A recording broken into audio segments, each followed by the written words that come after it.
welcome back to our channel. In today's video, we'll be tackling some practice questions and answers for the Microsoft Security Operations Analyst exam. We'll start right off with question 1.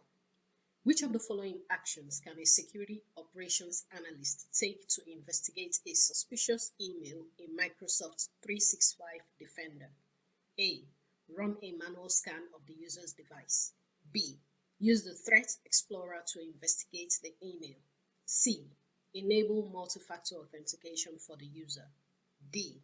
Assign a high-risk score to the user account. In option A, while scanning the device can be helpful, it doesn't specifically target the email investigation process. Threat Explorer is more effective for analyzing email threats. Looking at option B, Threat Explorer in Microsoft 365 Defender allows security operations analysts to investigate suspicious emails and analyze their associated threats. This tool provides a detailed insight into email threats, which helps analysts to understand the scope of the potential attack and take appropriate action. In option C, enabling MFA is a security best practice, but it doesn't directly help in investigating a suspicious email. And in option D, assigning a high-risk score may be part of the response process, but it is not an investigation step.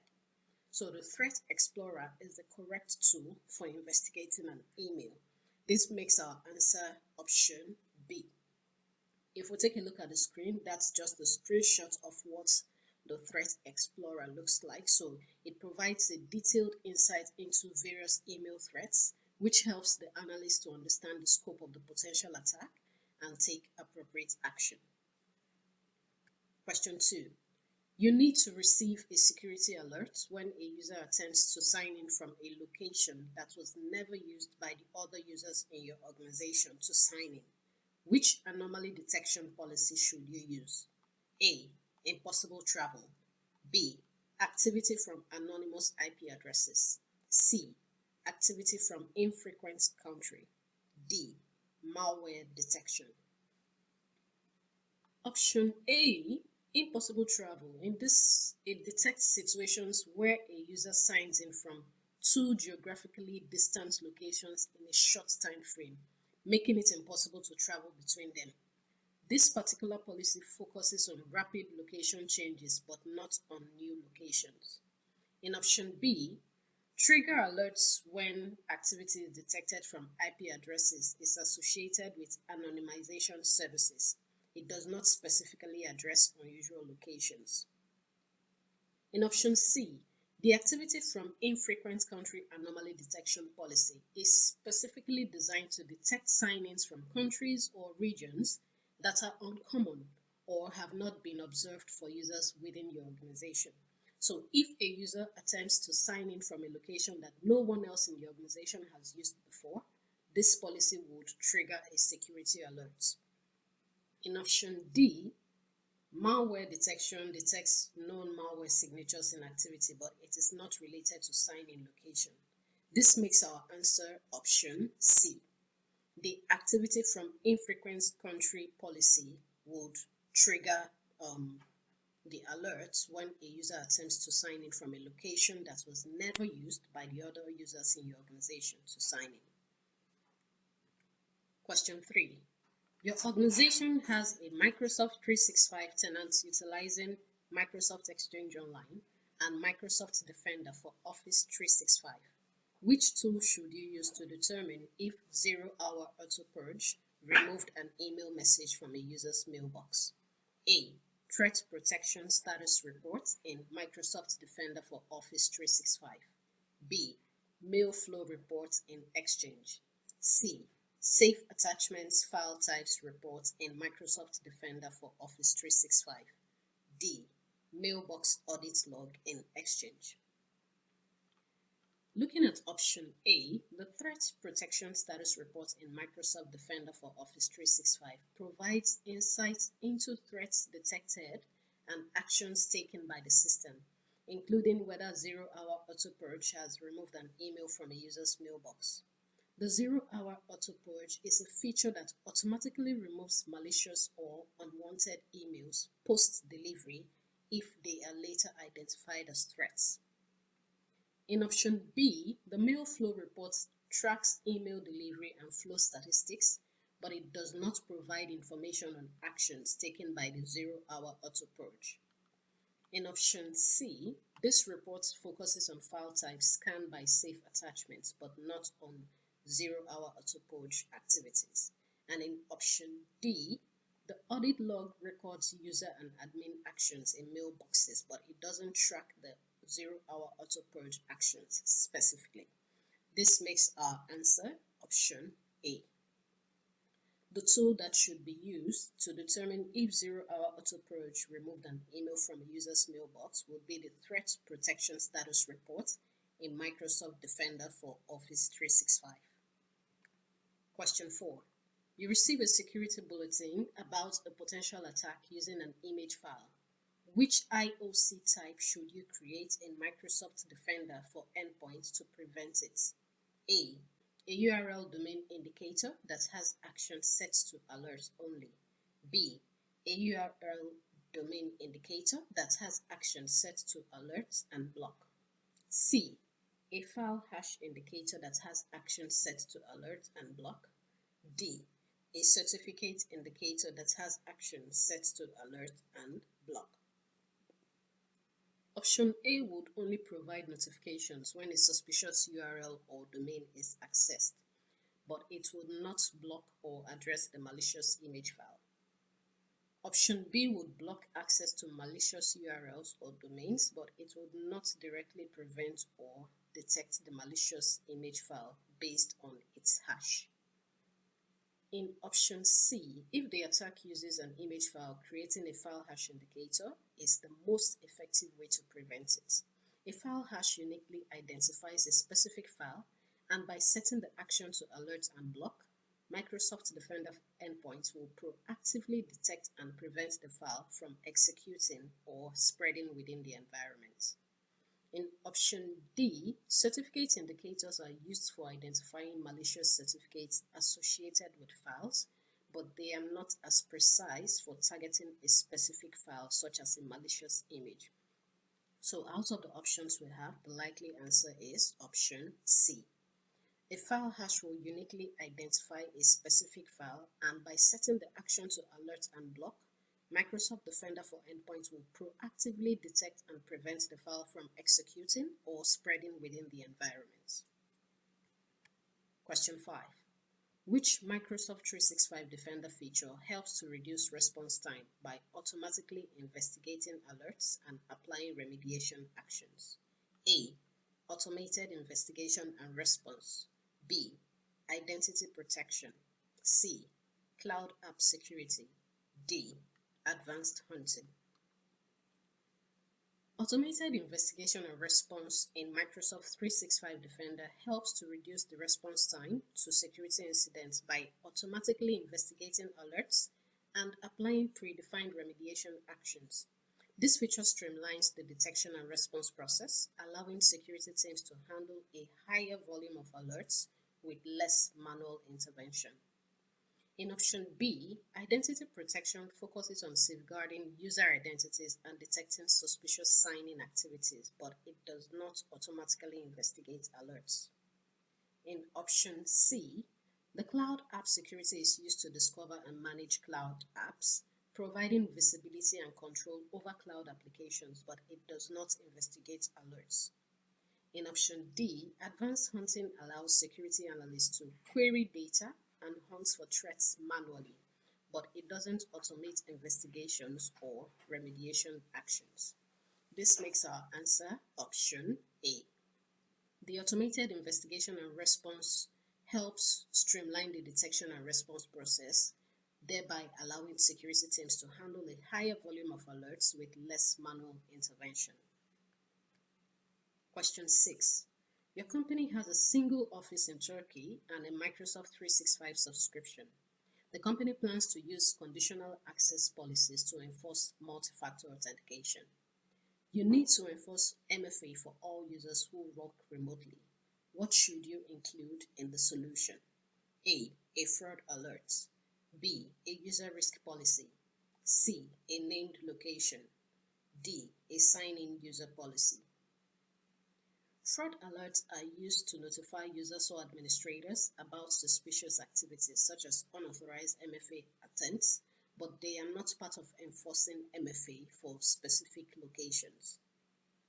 In option B, users' risk policy in Azure AD Identity Protection assesses and responds to a user's risk level, either high, medium, or low, so based on their behavior or detected threats, but they don't enforce MFA based on physical location. In option C, to enforce multi-factor authentication for users working remotely, you would need to define the named location in conditional access. A named location represents specific geographic locations or IP address ranges, such as your company's office in Turkey. So by defining the office as a named location, you can configure conditional access policies to apply MFA only when sign-ins are from locations other than the named locations, such as a remote location. In option D, there is no specific sign-in user policy in conditional access. Policies related to sign-ins would involve configurations like device, location, or application conditions. So this makes our answer option C. To enforce MFA for all users who work remotely, you would need to include a named location in the solution. Question 7. What is the main advantage of using Microsoft Defender for Office 365 to secure an organization's email environment? A. It helps identify and prevent advanced phishing and malware threats in emails. B. It automatically updates email content filters. C. It tracks the number of email messages sent within the organization. D. It generates real-time performance reports on email servers.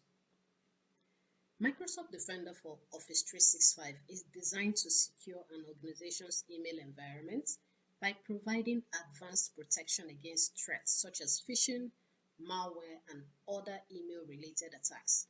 So it helps to identify, block, and mitigate sophisticated threats, thereby ensuring the organization's email system is secure from malicious content and targeted attacks. Looking at option B, while the Microsoft Defender for Office 365 can help with email security, automatic updates of content filters are not its primary function. So it focuses more on threat detection and prevention, but not on automatic updates. In option C, tracking email volume is not a core feature of Defender for Office 365. It is more about identifying threats in emails. And in option D, while Defender for Office 365 can provide insights into email security, it doesn't focus on generating performance reports for email servers. So with respect to the question, the main advantage of using Microsoft Defender for Office 365 to secure an organization's email environment is that it helps to identify and prevent advanced phishing and malware threats in emails. So that makes our answer option A. Question 8. Your Microsoft 365 subscription includes Microsoft 365 Defender. Which tools should you use to review all changes to sensitivity labels over the past 7 days? A.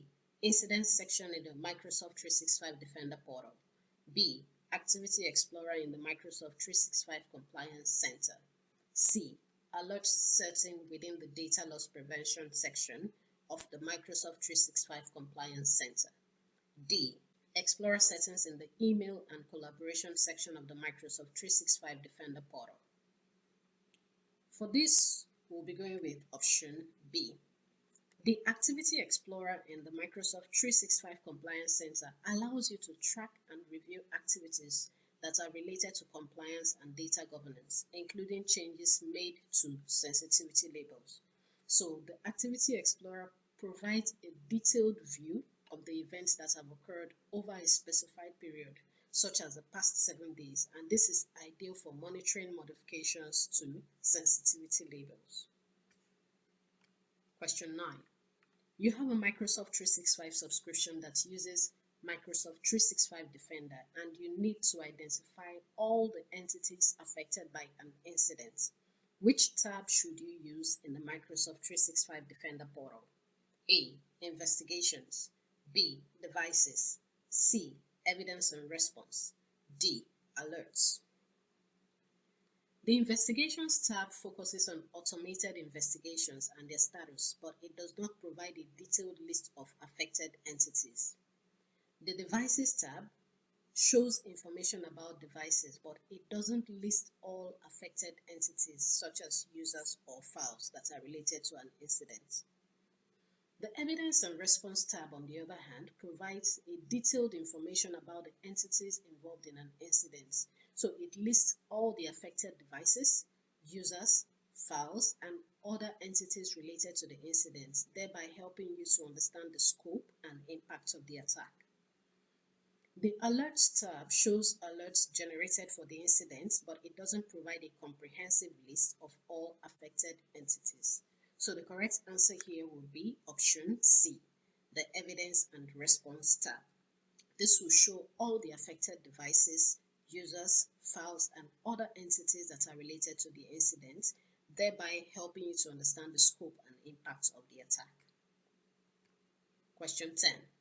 In Microsoft Defender for Endpoints, which of the following action allows an analyst to perform a deep investigation into suspicious activity across multiple devices?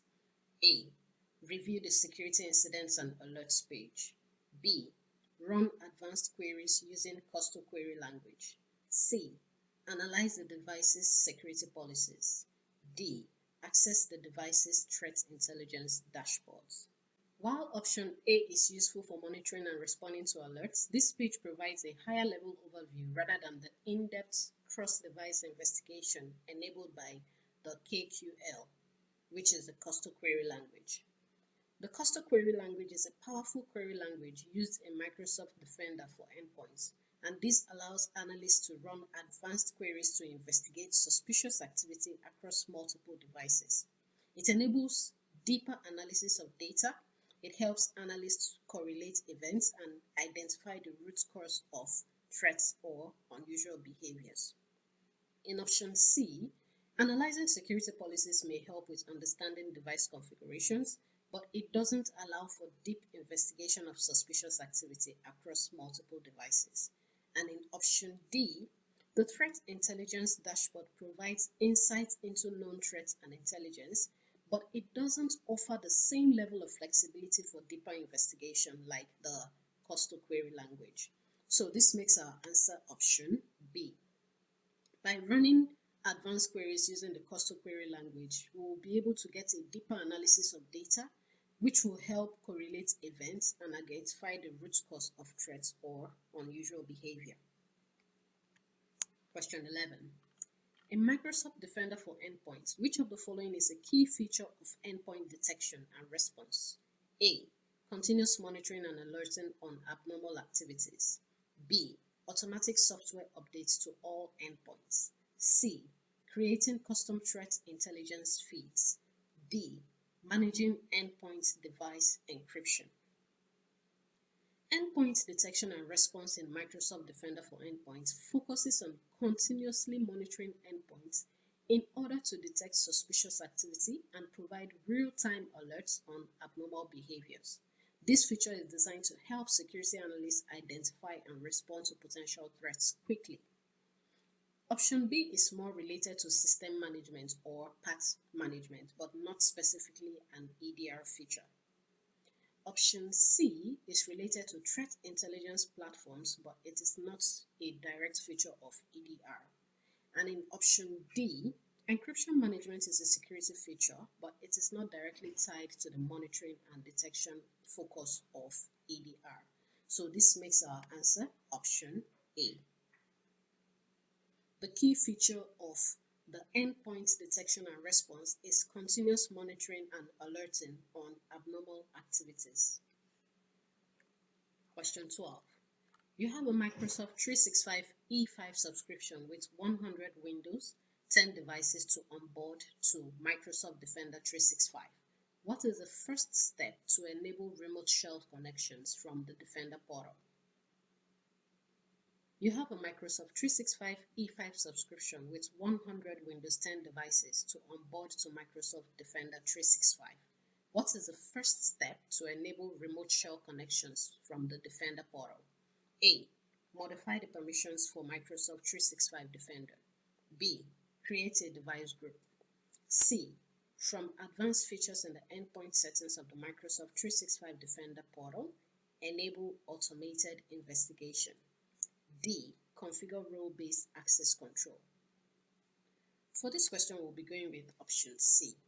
To initiate remote shell connections to devices onboarded to Microsoft Defender for Endpoint, you first need to enable live response, and this is part of the advanced features in the endpoint settings of the Microsoft 365 Defender portal.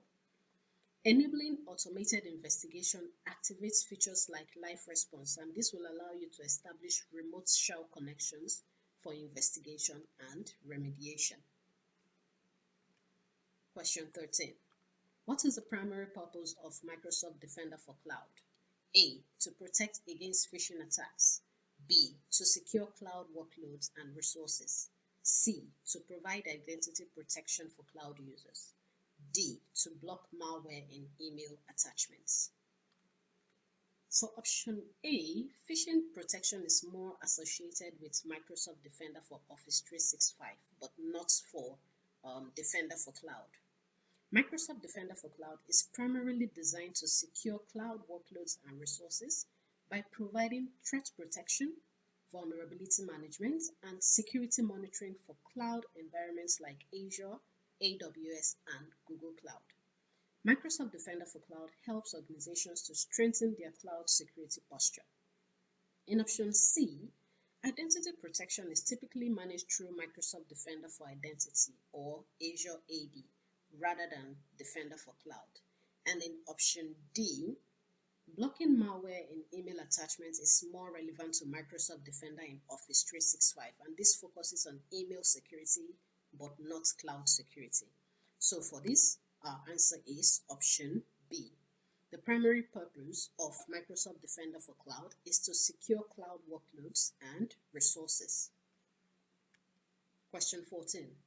Which tool within Microsoft Defender for Identity helps a security operations analyst detect potential privilege escalation attacks? A. Attack Simulator. B. Security Incidents Page. C. Identity Protection. D. Threat Intelligence. The attack simulator is used for simulating different attack scenarios, including phishing and other attack techniques, but it is not specifically for detecting privilege escalation. The Security Incidents page provides an overview of detected incidents, but not specifically the target detection of privilege escalation.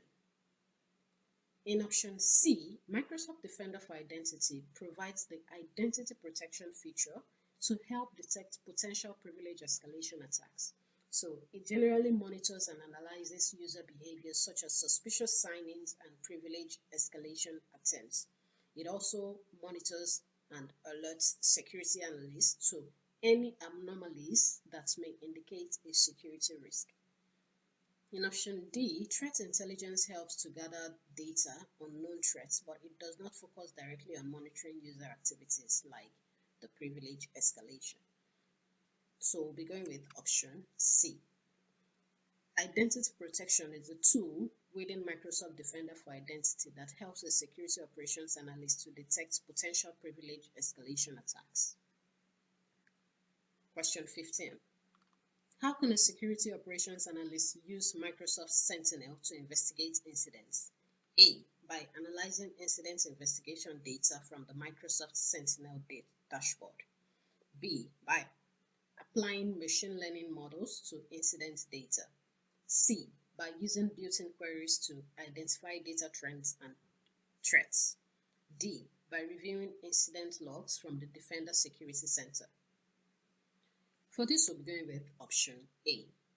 Microsoft Sentinel is a security information and events management tool that helps security operations analysts investigate incidents by providing a detailed data and insight through the Microsoft Sentinel dashboard.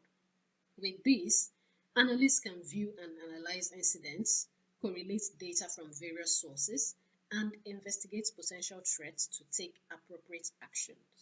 So, in conclusion, in Microsoft Sentinel, analyzing incident investigation data from the dashboard allows security operations analysts to conduct a thorough investigation and correlate data for better incident response. This brings us to the end of the practice questions and answers for the Microsoft Security Operations Analyst exam. Don't forget to like, comment, and share, and also hit the subscribe button so that you'll be informed when our next informative video will drop. Thank you for watching, and I'll see you in the next video.